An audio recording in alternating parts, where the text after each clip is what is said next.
거리를 지나다가 형형색색의 찬란한 연등을 보게 되면 이제 그분이 오시는구나 다들 생각하실 겁니다. 부처님 오신 날을 맞아서 오늘 준비한 콘텐츠는 바로 제주 불교 이야기입니다. 부처님 만나러 가는 길은 언제나 즐거워요. 부처님 오신 날, 말 그대로 석가모니가 탄생한 날이지 않습니까? 그래서 불교에서도 큰 행사인데. 그렇죠. 근데 우리가 축제죠. 예. 이를 기념하는 특별한 의미가 있을까요? 불교에서는 4대 명절이라고 하는데 부처님이 탄신하신 날, 또 부처님이 출가하신 날, 그리고 깨달음을 얻으신 날, 그리고 돌아가신 날 이렇게 하는데 이번은 이제 부처님 탄생한 날, 그래서 부처님 오신 날들을 불자들이 많이 기리게 되는데요. 그러면서 동시에 등불을 밝힙니다. 등불을 밝히는 것은 부처님이 태어나시면서 주장하신 게 이제 천상천하 유아독존 일체계고 아당한지 이렇게 네 개송이 있습니다. 이것은 그 각자의 존재들은 그 자체로 존귀하다는 의미와 더불어서 우리가 함께 이 고통받는 사바세계에서 어떻게 더불어 평화롭게 살아갈 것인가 그런 고민들을 등불을 밝히면서 우리들의 마음의 어둠들을 걷어내는 그런 시간이라고 볼 수 있겠죠. 그런 의미가 또 있습니다. 예. 불자들에게는 그야말로 축제인 셈인데 우선은 사찰에서 이제 신도님들이 절에 모이셔가지고 이렇게 연잎을 이렇게 꼬시고 이것을 또 이제 팔각등이라는데 이렇게 붙이시면서 이게 사실은 굉장히 고된 노동이거든요. 사실 보면. 그런데 이거는 어찌 보면 불자들은 어떤 수행적인 면과 환희심으로 부처님에게 공양을 올리는 그런 의미가 좀 담겨 있습니다. 그래서 많은 분들이 그렇게 지금 절에서 이제 그것을 만들어서 부처님 오신 날에는 이렇게 연등에 이렇게 지금 부처님 절에 올리기도 하고요. 대표적인 뭐 행사로 불리면 이제 봉축탑 점등식이 있는데요. 4월 22일 날 이제 첫 제주시에 봉축탑을 좀 불을 밝혔습니다. 특이점이 제주도가 제일 남쪽에 있지 않습니까? 그래서요 한라에서 백두까지라는 의미를 담아서 제주에서 가장 먼저 이제 봉축탑 불을 밝히게 됩니다. 그래서 그 다음에 이제 제주도에서는 불교 합창단이 굉장히 많습니다. 한 30개 정도 합창단이 있는데 이는 뭐 타 지방에는 없는 좀 독특한 제주에만 있는 예, 그렇죠. 거예요. 굉장히 많은 불자들이 그동안 신심을 내 가지고 부처님께 그야말로 음성으로 그 부처님의 가르침을 노래로서 이제 표현을 하는 건데요. 그것을 이제 관객들과 같이 호흡을 하는 거죠. 그래서 이제 제주시 합창제가 열렸고, 그다음에 또 서귀포 이렇게 합창제가 열렸는데, 아무튼 제주만의 특이한 문화라고 할까요? 그만큼 불교에 대한 행사들이 많습니다. 그리고 마지막으로 이제 제주 불교에 있는 모든 불자와 사부 대중이 함께하는 연등 축제가 있습니다. 이거는 뭐 여러분들 잘 아실 거예요. 연등 행렬이 이렇게 쭉 그러면서 예, 그렇죠. 네. 어렸을 때 많이 따라갔던 기억이 있어요. 시민들과 같이 이렇게 연꽃등도 나눠주고 어떤 보면 그야말로 축제인 셈이죠. 그래서 그렇게 이제 모여서 이제 행사를 하는 연등 축제가 대법회가 열리는데, 근데 올해는 좀 불행하게도 지난 3년여 동안 이제 코로나가 좀 있었지 않습니까? 그러다 보니까 이제 많은 분들이 사찰에 오기를 힘들었었고 또 그동안 사찰이 가장 산문을 폐쇄할 정도로 코로나 정책에 굉장히 적극적이었거든요. 그러면서 이제 사찰에 신도님들이 오기가 힘들었는데 연등축제, 그 연등행렬에서 가장 보기가 좋았던 게 그 장엄물이나 대형 이렇게 장엄물을 만들어야 되는데 그 시간이 사실 좀 많이 걸리고 많은 작업들을 거치기 때문에 근데 올해는 그 연등행렬이 좀 그런 부분들 때문에 취소가 됐는데 아마 내년쯤에는 내년에는 정상으로 돌아오겠죠. 예. 제주 도민들과 함께 그 연등 축제를 다 함께 즐길 수 있지 않을까 그런 기대가 생각을 됩니다. 해봅니다. 예. 사실 부처님 오신 날은 뭐 종교를 떠나서 정말 온 그렇죠. 국민이 예. 즐기는 그런 기념일인데, 근데 제주와 불교의 관계로 보면 좀 낯설게 느끼는 분이 많이 계시더라고요. 우리나라에 불교가 이제 들어오면서 제주도에도 당연히 불교가 들어옵니다. 그래서 저희가 문헌상으로도 삼국에, 그러니까 고구려 신라 백제에 불교가 들어온 이후에 제주도에도 당연히 불교가 들어와 있었다라는 걸 짐작할 수 있게 하는 그런 문헌들도 남아 있습니다. 있고, 네. 그래서 우리나라 한국 불교의 양상하고 다르지 않게 제주도에도 당연히 불교가 뭐 예를 들어서 우리나라에서 이제 고려 시대가 가장 불교 국가라고 할 정도였잖아요. 그러면 제주도도 마찬가지로 고려시대 제주의 불교가 고려 불교하고 다르지 않습니다. 고대 국가 체제 정비의 한반도에 있어서 불교가 역할이 아주 중요하다고 생각되거든요. 그렇다고 하면 제주가 탐나국이었을 때 그 문화적 조금 고급화된 고급 문화라든가 정치적 제도 또 이렇게 사회적으로 국제적인 교류 이런 것들을 비춰보면 당연히 자연스럽게 불교가 제주도에 들어왔을 거라고 생각이 들고요. 16세기 초에 홍유손이라고 하는 소총유고에서 나오는 삼성 이전에 불교가 시작되었고 존자함이 또 시작되었고 또 앞으로도 계속될 것이다. 이런 이야기들이 있거든요. 이런 거에 비춰보면 제주도에 있어서 그 당시 때는 조선의 불교가 어려운 상황이었었지만 그 민중들 속에서 또 지식인들 사이에서는 불교가 여전히 아주 깊이 뿌리 잡고 있을 거라고 생각을 합니다. 그럼 제주 불교의 규모가 지금 어느 정도가 될까요? 대략적으로 제주도에는 이제 한 300여 사찰이 있다고 그죠? 보통 근데 인구수로 따져서 봤을 때는 굉장히 많은 사찰의 수죠. 근데 뭐 불심으로 따지자면 2015년 종교 실태 인구조사에 나온 걸 보면 경북 대구 불심이 가장 높고 그다음 부산 그다음에 세 번째가 이제 제주도로 꼽습니다. 그만큼 제주는 이제 불심의 섬, 불국토라 뭐 불자들은 이렇게 흔히 좀 표현을 하는데요. 아까 스님이나 박사님이 얘기하셨다시피 사실은 제주 불교의 역사는 사실 흔치 않은 좀 시련을 좀 많이 겪어왔었는데 고려 시대에 그야말로 그 굉장히 불교가 융성했을 정도로 그 당시에 3대 사찰로 불리는 그런 비보 사찰이 있었을 만큼 그렇지만 아무래도 조선시대에 뭐 다 아시는 것처럼 어불숭유 정책에 의해 가지고 이제 사찰들이 회철이 됐고 결국은 1702년에 이영상 목사에 의해서 단 1년에 머물렀었지만 당과 그만큼 많았던 당과 사찰들이 이제 회철이 됐죠.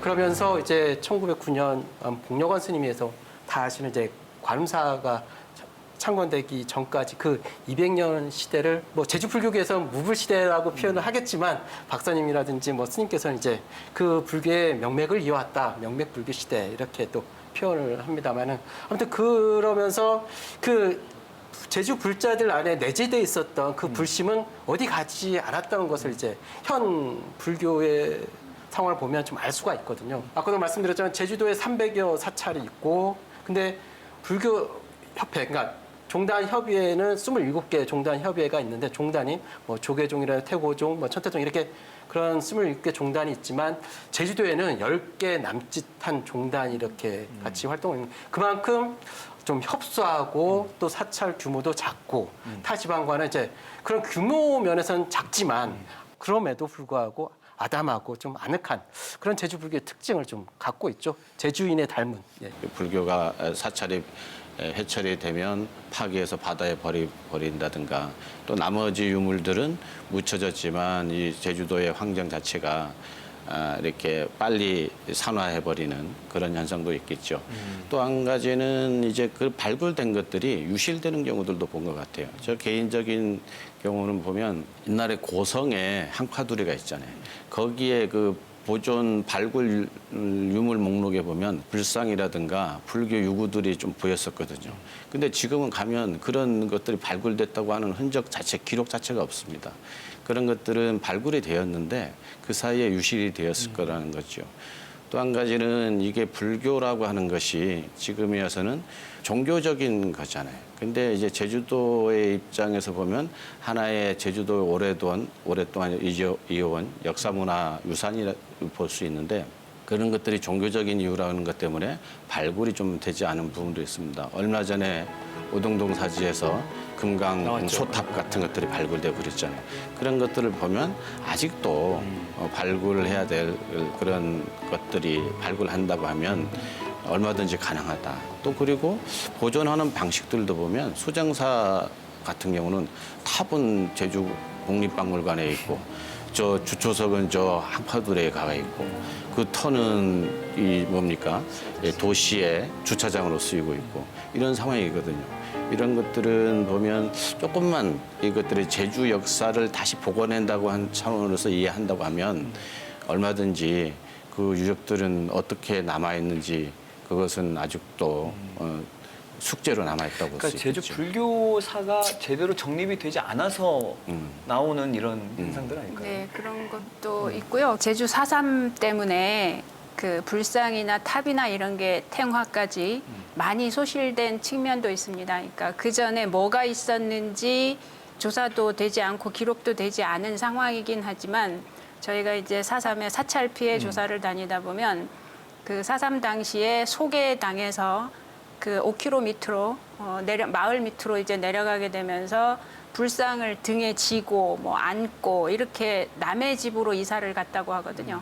그 이사 갔는데 사찰을 비우고 마을에 다른 집을 빌려서 이게 옮겨 다니는 과정에서 이게 많이 훼손이 되면서 파묻기도 하고 뭐 이렇게 했다고 하는 증언들이 많이 있어서 그 제주도의 탑이나 불상이 많이 남아있지 않은 이유는 4.3 때문일 가능성도 굉장히 크다고 일단 보입니다. 다행인 게도 이제 제주 불교에 대해서 더 잘 알 수 있도록 마련된 길이 생겼어요. 네, 그렇죠. 예, 제주 불교 순례길인데요.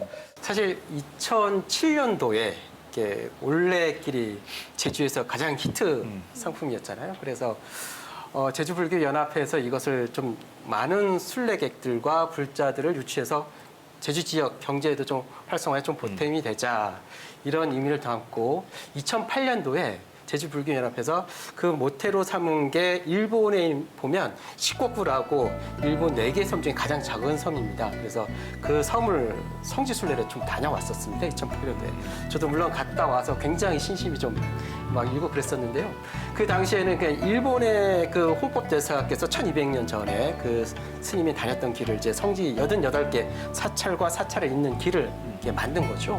그래서 이제 일본 불자들은 이제 자기 평생 삶을 살아오면서 그 나이가 들어서 이제 은퇴를 하고 나서 이제 그 길을 걸으면서 자기 삶을 이제 회양하는 그런 느낌의 길이더라고요. 그래서 이런 것을 제주에 이렇게 한번 변화를 좀 주면 어떨까 이런 식으로 해가지고 2008년도에 그렇게 시작을 했는데 근데 제주도가 삼면이 다 바다이기 때문에 그 해수 관세음 보살을 모시는 33 관음 성지를 조성을 좀 하면 좋겠다 이런 의견이 나왔었는데 사실 제주도는 바다만 있는 게 아니잖아요. 한라산 자체가 제주 그 자체이듯이 그리고 또 360개의 오름들도 굉장한 제주에 어찌 보면 자랑거리이고 그러다 보니까 이렇게 그런 이야기를 나누던 중에 이제 그 계획이 계속 변경이 되다 보니까 2012년도에 TF팀이 좀 만들어졌습니다.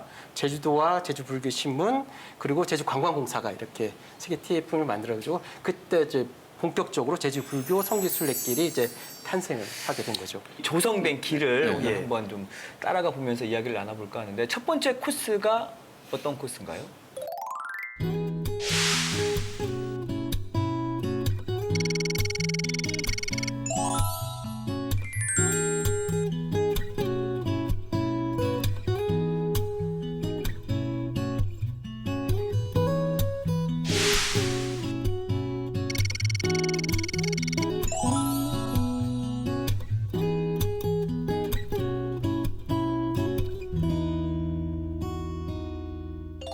그 사찰들이 해안가를 따라서 절들이 이제 자리를 잡은 게 딱 눈에 띄는데 그렇죠. 왜 그런가요?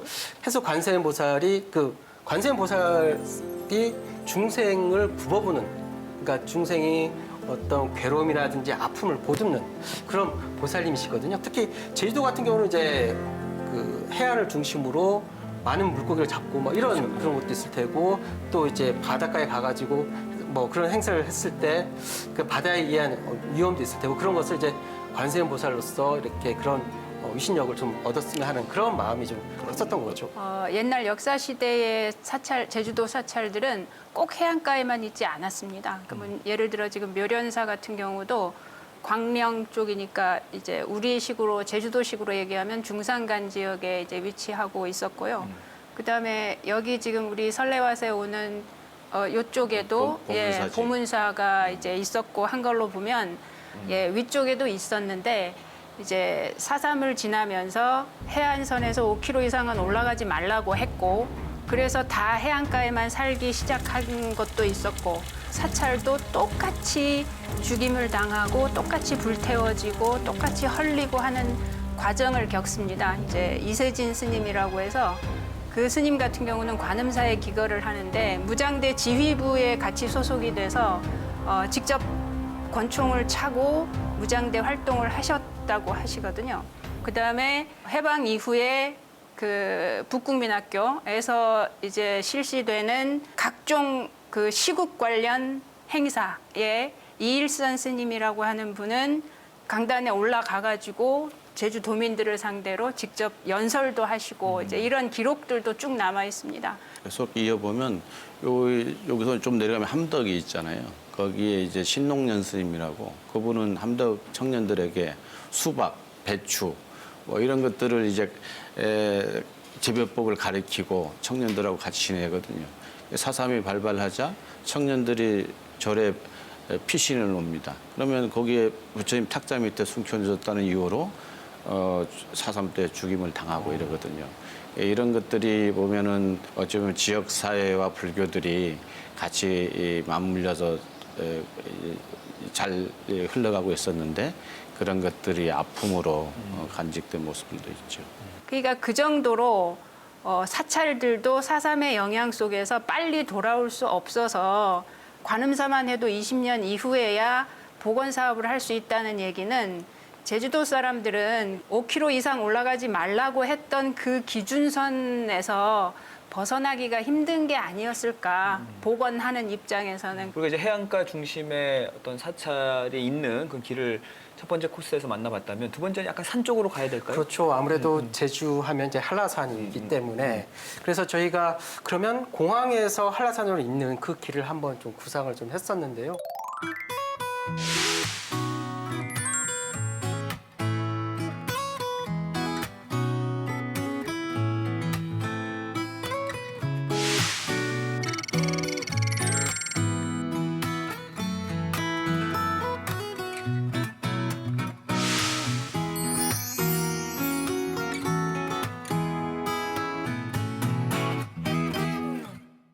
가장 핵심은 제주의 본사인 관음사를 향하는 길.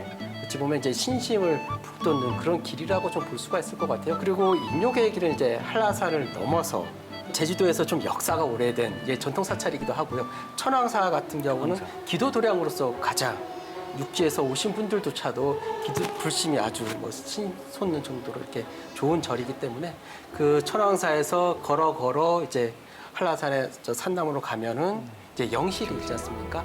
영실 같은 경우는 모든 불자들의 기도터였던 1960, 70년대 같은 경우는 굉장히 기도터로서 또 영험한 그런 기도 코스였어요. 그 안에 보면 존잠이라는 곳이 있습니다. 존잠까지 그 길이 아주 좋거든요. 그래서 그것을 인욕의 길로 해가지고 그 또 저기 영실에 가면 500나안 있잖아요.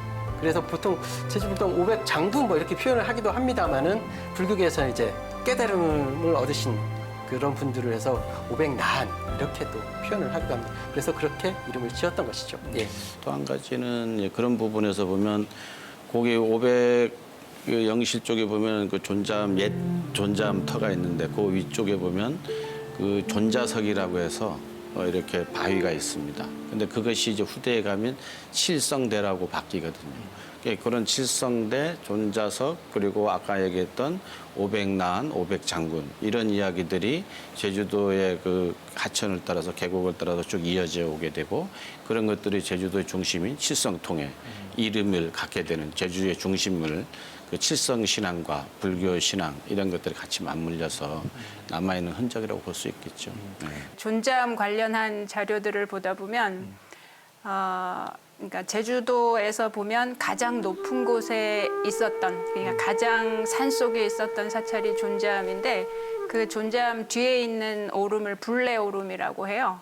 그러니까 부처님이 오신 오름이란 뜻이고 해서 지명으로도 그렇게 남아있기도 하고 그리고 이 존잠이 조선시대 기록에 가장 많이 나오는 사찰이기도 하면서 가장 오랫동안 19세기까지도 사찰로서의 역할을 했던 곳으로 이렇게 남아있기도 하고 그렇습니다. 근데 관음사 얘기가 많이 나왔는데 어떻게 보면 관음사가 뭐 근대 불교의 중심이라고 네, 가야 되지 맞습니다. 않을까요? 예, 1908년에 안복요관 스님이 관음사를 만든 이후에 오늘날까지도 제주 불교의 중심입니다.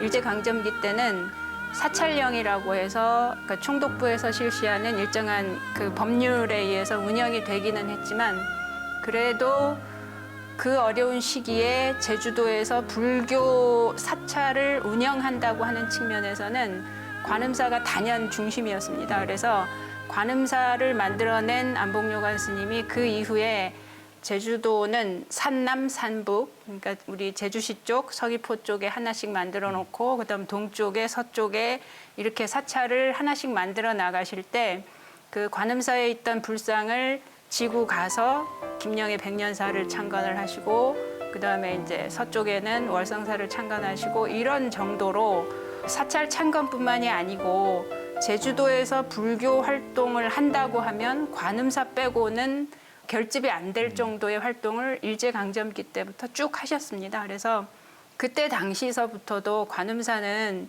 그 제주도 사람들, 그다음에 제주도 사회 속에서 사찰의 역할이 무엇일까를 끊임없이 실천하려고 하셨던 측면들을 볼 수가 있는데 제주도에 이제 큰 수해가 나서 사람들이 많이 죽었던 그런 때가 있었습니다. 그러면 관음사에서 주도해서 도지사까지 참석하면서 당시에 제주도사가 참석하는 수해 때 어려움을 입은 사람들을 위한 추도회 이런 것도 직접 수륙대제. 예, 수륙대제도 하고 뭐 예수제도 지내고 하면서 제주 사회와 밀접하게 어떤 역할을 해나가겠다라고 하는 것을 그때부터 실천하는 측면이 많이 보이거든요. 그래서 오늘날의 관음사가 제주 불교의 중심 사찰이 된 거는 이 근대 시대 때 관음사가 그 어려움 속에서도 활동했던 그런 측면들 때문에 지금도 이어지고 있는 그런 모습이라고 얘기를 드릴 수 있습니다. 그리고 또 하나의 길이 더 있죠. 예. 그래서 그 아까 말씀드렸다시피 그 영실에서 이제 쭉 서귀포 쪽으로 지금 내려오는 길이 하나 있습니다. 그 길은 이제 우리가 흔히 얘기해서 영실 같은 건 상동 이렇게 그 다음에 중간에 법정사 항일항쟁이 있었던 법정 앞 그리고 지금 현재 법화사가 있는 하동 하원 마을까지 이어지는 코스가 있습니다. 옛날에는 그것을 이제 수로까지 좀 연결이 되어 있는데요. 그 길이 굉장히 또 산림욕을 하기에는 굉장히 또 좋은 길이거든요. 또 역사의 현장이기도 하고요. 그래서 그 길을 지금 걷고는 있습니다. 그 저도 코스도 예. 그 개인적으로는 그 길을 굉장히 좋아합니다. 왜냐하면 요즘 같은 봄이 되면 새싹들이 쫙 올라오면 그 숲이 굉장히 그 편안하고 또 걷기에 좀 불편하신 분들 거꾸로 올라오면 좀 힘들지만 밑으로 존재하면서부터 쭉 내려가면 걷기도 아주 편안하거든요. 그리고 또 가을에는 또 단풍이 아주 기가 막힙니다. 그래서 봄의 새싹과 가을의 단풍이 아름다운 최고의 길이 아닌가 또 개인적으로는 그렇게 생각합니다. 이거는 되게 칭찬받으셨네. 이 길은. 처음으로 칭찬을 받은 것 같습니다.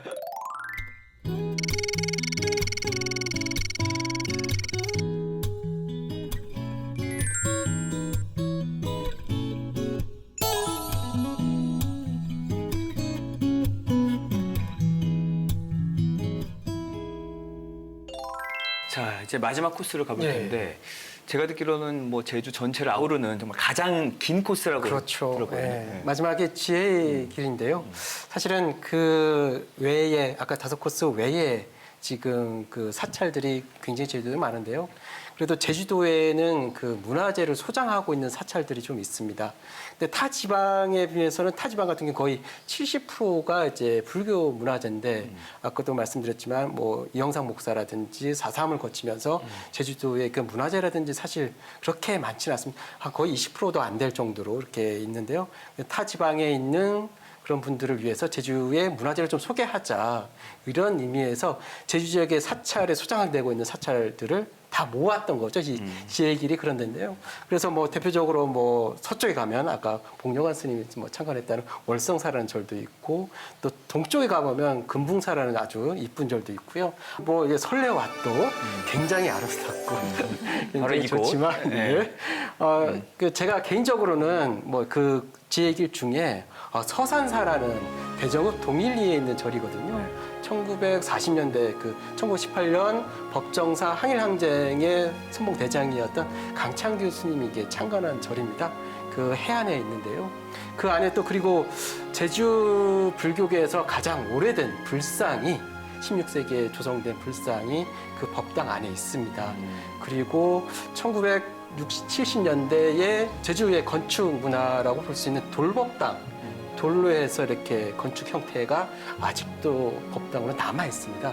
그 모습이 아주 정겹다고 해야 될까? 제주 도민으로서는 굉장히 아름다운 모습을 간직하고 있는데 그런 법당에서 나와서 바로 반대쪽으로 바라보면 태평양이 쭉 펼쳐져 있고 바다가 보이고. 네, 굉장히 소박하면서 아름다운 그런 절이고 또 앞에도 또 샘도 솟고 있는 절이고요. 그래서 제가 가장 좀 추천드리고 싶은 절은 이런 서산사를 제 개인적으로 이렇게 하고 싶고요.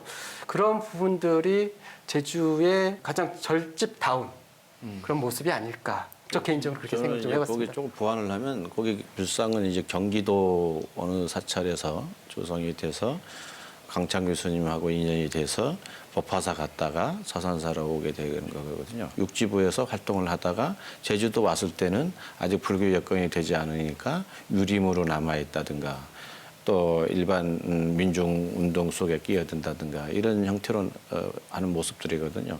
그래서 그 불상을 보면 강창규 스님이 생각이 나고 강창규 스님 하면 그 여러 가지 마음이 그 짠하고 그렇게 하는 우리 생각도 듭니다. 제주불교사연구회는 이제 자료를 보고 연구하는 입장이라서 저는 추천한다면 제주 역사하고 관련이 있는 불탑사, 그다음에 법화사, 그리고 준잠, 법정사 이렇게 고려시대 기록을 가지고 있거나 그다음 고려시대 발굴로 인해서 고려시대 유물이 발굴되거나 하는 곳은 좀 추천하고 싶은 생각입니다. 물론 이제 여기에는 암묵적으로 관음사가 늘 자리하고 있습니다. 관음사라고 하는 것은 불교가 종단이 이렇게 나눠져 있잖아요. 이제 조계종, 태고종, 천태종 뭐 등등의 아까 10여 개 종단이라고 했지만 그래더라도 그 고향은 관음사입니다. 관음사에서 뿌리를 두고 있고 그것이 시대적 변화에 따라서 종단이 나눠져 있다는 점에서 우리 모두는 관음사를 생각을 하면 아 어머니가 계신 고향집 같은 그런 마음이 들죠. 네. 세 분과 함께 이제 길을 통해서 제주의 불교 이야기를 나눠봤는데, 그러니까 제주 불교 역사에 또 미처 알지 못했던 제주의 역사라든지 문화가 또 그 안에 있어서 저는 동시에 다 알 수 있었던 시간이었던 것 같아요. 마지막으로 세 분은 그럼 어떤 바람 가지고 계세요? 글쎄요, 제주의 관광이 지금 변화하고 있지 않습니까? 워케이션 아니면 웰리스 관광.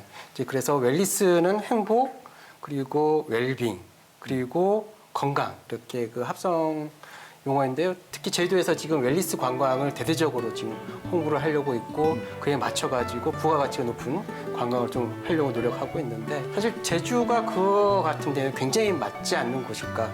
그래서 이제 절캉스 뭐 이런 게 좀 언어들이 좀 탄생하고 있는데요. 제주가 그런 데서 가장 맞지 않을까. 왜냐하면 너무 화려하지도 않고 그다음에 그 제주 같은 경우는 이제 소박하면서도 그 작은 행복을 찾아갈 수 있는 절. 그래서 절캉스가 가장 적합한 데가 제주의 사찰이 아닌가. 물론 아까 소개를 했던 데들도 굉장히 많겠지만 이게 제주에는 또 소박한 절들이 굉장히 많거든요. 예. 그래서 이런 절들에서 마음을 좀 정화하고 바로 내일이 이제 부처님 오신 날인데요. 각 사찰마다 다양한 문화 프로그램을 진행을 하고 있기 때문에 그런 걸 가서 같이 즐기고 느끼고 한다면 좀 이제 절에 대한 이미지도 좀 달라지지 않을까. 항상 조용하고 그런 게 아니라 늙고 떠들고 아이들이 뛰노는 그런 절의 모습을 좀 보실 수 있지 않을까. 그런 생각을 좀 하게 됩니다. 스님 어떤 생각입니까? 또 오름 같은 경우도 예를 들면 저 서귀포 쪽에 가면 제지기 오름 있잖아요. 거기 보목동에 제지기 오름이 있는데 거기는 절지기에서 변형이 됐다라고 얘기를 하거든요. 그리고 그 지역 사람들은 부처님이 오신 곳이라고 해서 불례오름이라고도 옛날에 불렀다고 하거든요. 그 외에 불교와 관련된 오름 이야기들도 많습니다. 제주도 곳곳에 남아있는 오름, 또 샘, 길, 또 폐사지 이런 것들이 단순한 불교 유적으로서만이 아니라 제주도에 오랫동안 뿌리 잡혀있던 제주유산으로서 좀 이해가 됐으면 하는 생각이 듭니다.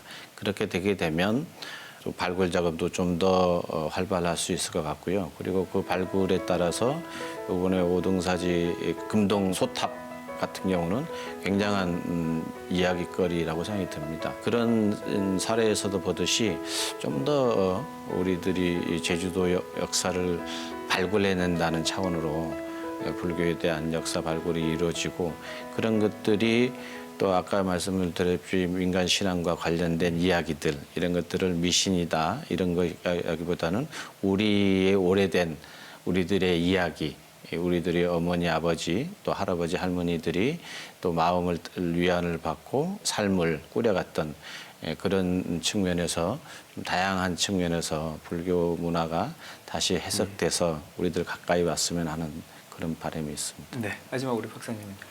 부처님이 그렇게 말씀하셨답니다.